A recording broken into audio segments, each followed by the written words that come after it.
dealing with difficult spouses. The truth about life is that there will always be difficult people, people who are challenging to deal with. But I want you to know from this onset that for everyone that appears to be difficult, there are people that find them interesting, that find them easy to deal with. Take a look at this. Reasons why you must work on yourself to help your marriage. Reasons why you must work on yourself. I say work on yourself because the mistake we make is we want to work on people. We want to improve people without improving ourselves. Daddy, talk to my husband. You also need to be talked to. It takes two to tango. If your husband talks and shouts and abuses you and you didn't say anything, don't you think he will stop? Well, you just cannot help yourself. You always want to say something. You always want to retaliate. I won't be the fool, in quote. But someone really has to be that fool. Somebody has to be the one that is wise. Glory be to God. Amen.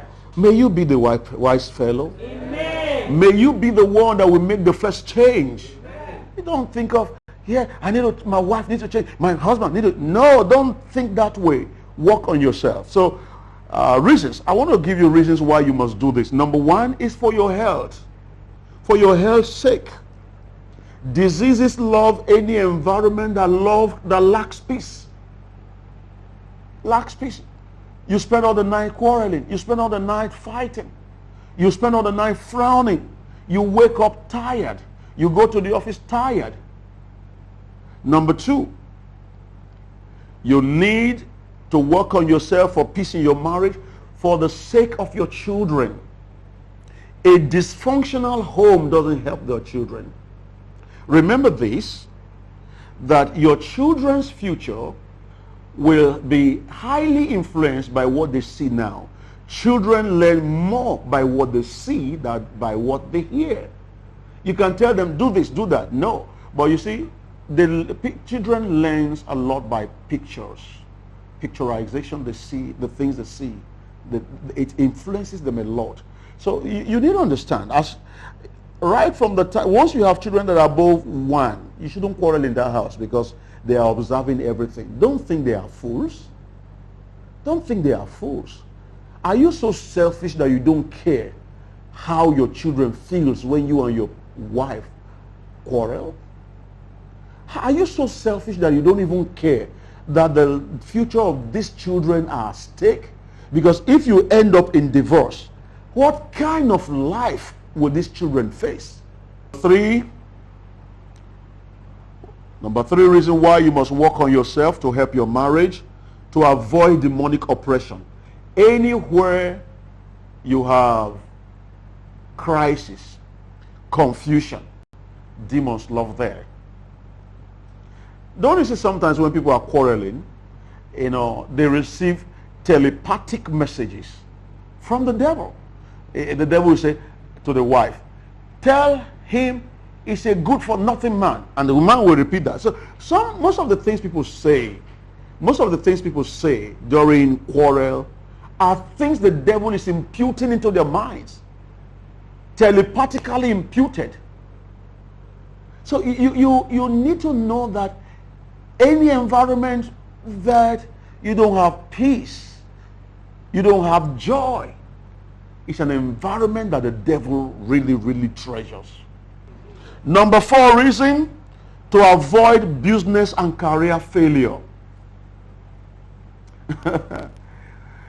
Listen, when most of the accidents that happen are people who left home angrily. They are fighting on the road they didn't know, and they just ended their lives that way. You work, probably a cashier or something, and you left home with anger. You may end up giving somebody $1 million instead of 100,000. You can lose opportunities. If you left home with anger to the exam hall, you are likely to fail because your brain is going to freeze. What do you need to gain? Let go and let peace reign. 5, to avoid social problems like alcoholism, because when there's no peace, you look for how to get peace, and most people turn to alcohol and they turn to immorality. They begin to date other ladies outside their home. Who knows, you can be infected with a dangerous disease and you bring it home to infect your children and everybody. God forbid. God forbid. You need to be faithful to your partner. You need to be faithful. Go back home, make peace, put things in order. It's the best thing to do. Now you get drunk, you come back home, and you are a believer.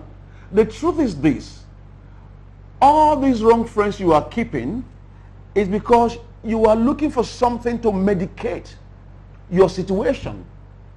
But it's not going to solve the problem. The only way to solve the problem is to solve the problem. Glory be to God. Number 6, the psychological trauma of always returning home to an angry partner. You are going back home from the market. The first thing that happens is that your heart skips when you think of the question you will answer, from your partner. When you think of, what's he going to say next? Is he going to query me? How much did you spend? What did you do?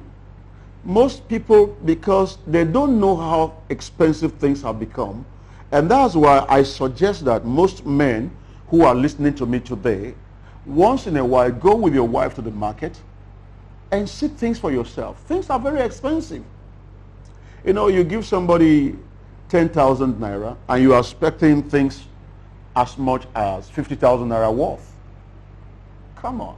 And finally, one of the reasons why you must work on yourself for peace in your home is to avoid hell.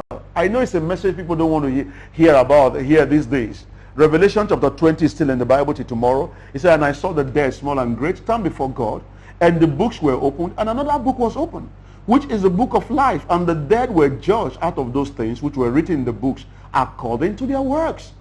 Verse 13. He said, and the sea gave up the dead which were in it, and death and hell delivered up the dead which were in them, and they were judged every man according to their works. Verse 14. And death and hell were cast into the lake of fire. This is the second death. How to deal with a difficult spouse. Number 1 is discuss with each other, all right, instead of avoiding each other or quarreling and fighting. It's amazing when you see old people, when I mean old people, married people, and they are sweating. And they are sweating. What is going on? He's a fool. She's an idiot. Somebody you traveled to the village for to go and pay bride price. Discuss with each other, okay? Hoping for the best outcome without doing something is not an option. Don't just believe that somehow the matter will be solved. No, somebody needs to talk. Number 2, don't bring in a third party very quickly. Very quickly. Mom, I don't understand what my husband is doing. I'm so fed up. Fed what? Fed what? You that said, if I don't marry him, I'm going to die. Now you are fed up. You never start. You fed up not to know. Thou feddest not up. You must continue. Glory be to God. See, it's not every little thing you report to your family. Every little thing you're calling your brother. Every little thing you're calling your uncle. Every little thing you're calling everybody. No. Give yourself time.